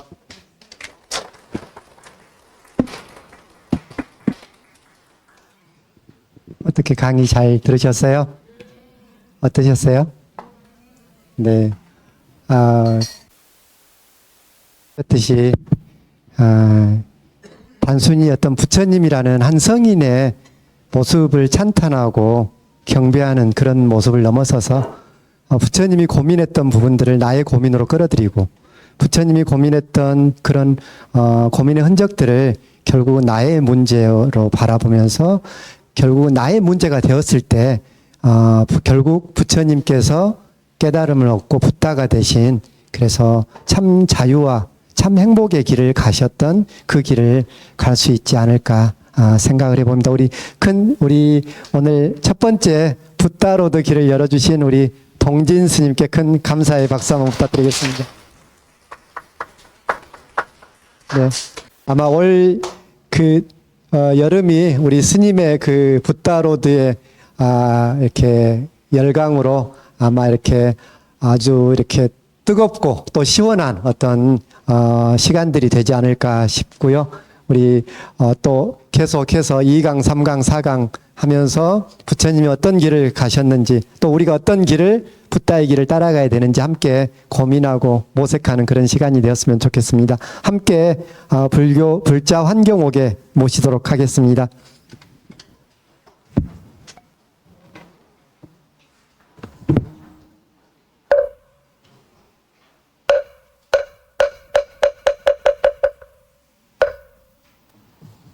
자, 일 천지장이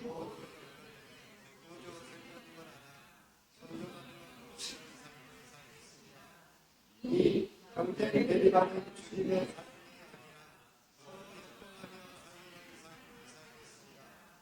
삼 많은 것 적고 작은 것을 추구하는 단순 소박한 삶을 살겠습니다. 사 깨끗한 편리한 적당히 불편한 삶을 살겠습니다. 5. 물질적인 풍요보다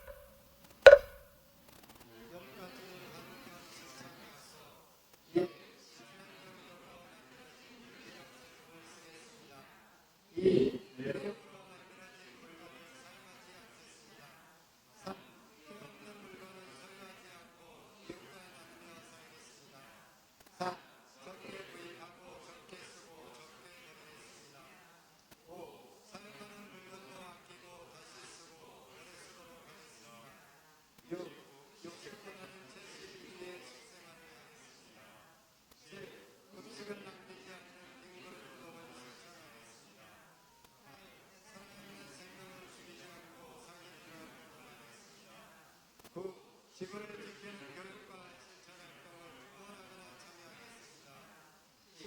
기후위기에